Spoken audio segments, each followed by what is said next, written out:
El siguiente material tiene como objetivo dar a conocer el punto de vista de una persona que hace parte de la movilización permanentemente. Todo lo que se verá y escuchará a continuación corresponde a la coyuntura en el medio del paro nacional del presente año.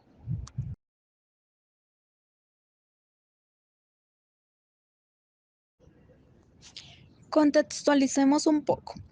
Esta persona, gracias a constantes intentos, logra ingresar a la Universidad Distrital, en la cual ahora es docente en formación y pertenece a la licenciatura en Ciencias Sociales. Tiene 22 años, vive en la localidad de Fontibón, donde realiza constantes esfuerzos por su localidad. Es un joven con sueños, como tú y como yo. Analizando toda esta situación y luego de llevar más de un mes movilizándose, ¿hasta cuándo piensa que se va a extender el paro nacional? Habría que pillar qué es paro como tal. El paro en Bogotá, pues lógicamente no es el mismo que en otras ciudades. Sin embargo, puede haber lo que decía Ariel Ávila, una intermitencia en cuanto al paro. Puede que haya una jornada del paro una semana, una vez a la semana y así sucesivamente. Entonces, puede que este escenario se repita hasta las elecciones de presidencia o hasta las elecciones de Congreso, porque pues el Congreso está dando más motivos para seguir en paro. Ahora bien, este paro lo sostienen los jóvenes, o sea que depende únicamente de ellos las dinámicas de continuar o no.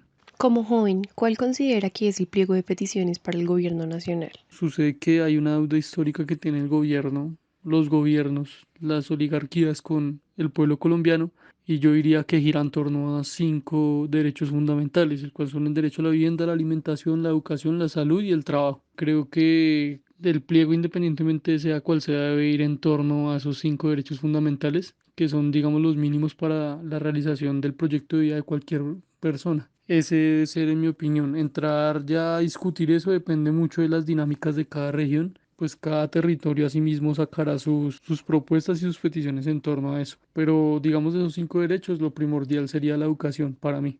¿Cuál es el mensaje que le envía el gobierno nacional? El mensaje para el gobierno nacional es simplemente porque tuvo que esperar tanto y por qué ni siquiera teniendo en cuenta todo lo que ha pasado se ha sentado a negociar. A ellos se les olvida que son servidores públicos, tienen que servirnos a nosotros como público en general y por más ridícula que les parezca la propuesta que se haga, etcétera, ellos tienen que estar en la disposición en todo momento de sentarse y negociar porque el pueblo los eligió y pues tienen que responderle al mismo. Ese es mi mensaje, porque tuvieron que esperar tanto y esperar tantas muertes. Al día de hoy, 20 de junio, ¿usted sigue movilizándose? Sí, sí, hay que seguir movilizándose, hay que seguir movilizándose, hay que seguir movilizando ideas, hay que seguir movilizando actividades, hay que seguir movilizándose de muchas maneras porque nada se ha solucionado. Hay mucha gente aguantando hambre, hay mucha gente en condiciones deplorables, hay mucha gente que no puede realizar su proyecto de vida, que el mismo sistema se lo niega, entonces las razones sobran para seguirse movilizando. Lo que hay que empezar a analizar es la manera de la movilización, a quienes se afecta con la movilización y entrar a hacer todos esos análisis que propendrán pues a un cambio, esperemos, que sea para el bien de la clase trabajadora y de la clase más baja. Bueno, y según pues todo lo anterior, nos podemos dar cuenta que el paro es una gran herramienta que el pueblo utiliza como instrumento para ser escuchados por el gobierno nacional. Un gobierno que no escucha, que no atiende y que pretende solucionar la mayoría de las cosas, por no decir que todas, con paños de agua. Por medio de la movilización nacional, el pueblo se hace escuchar, se para, se moviliza, se marcha para que cambie lo que está mal en este país, para que no se permitan más injusticias con los civiles, con nuestra sociedad y con el pueblo entero. En esta ocasión, la movilización nacional se gestó para ir en contra de la reforma tributaria principalmente. Fue la gota que derramó el vaso. La reforma de la salud y muchos aspectos, leyes, reformas, etcétera, que se deben replantear, reformular en pro del pueblo, del país. Que el Estado, el gobierno, los políticos, el presidente, los congresistas nos quieren imponer. Pero sobre todo, los jóvenes también marchan y marchamos y apoyamos el paro nacional por las faltas de oportunidades que hay en nuestro país, por el gran porcentaje de desempleo que existe en Colombia, el cual es del 15,1% según datos del DANE. Igualmente, se marcha, se protesta por el gran nivel de pobreza que existe en Colombia actualmente, el cual es del 46,1% según cifras del DANE, por la corrupción, por tantos asesinatos, tantos jóvenes, militares, civiles, mujeres, niños, niñas, abuelos, hombres, pero sobre todo también se para que nos escuchen y para que de esta manera la situación del país cambie radicalmente.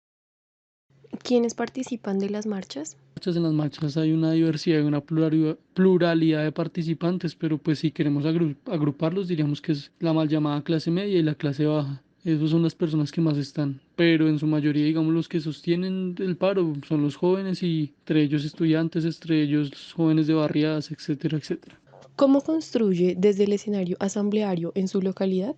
Pues yo hago parte de la Asamblea Popular de Intiva como una voz más entre todas las voces que hay allá y se construye a través de la pedagogía, entendiendo o intentando más bien entender las dinámicas del territorio para sí mismo pues no tener expectativas muy altas. Pues no es una localidad quizás que en la que todos apoyen la movilización porque pues todos están acomodados, son clase endeudada, pero pues finalmente están entre comillas bien en medio de todo, entonces pues son visiones de un territorio diferente y hay que saber abordarlas, intentar saber abordarlas.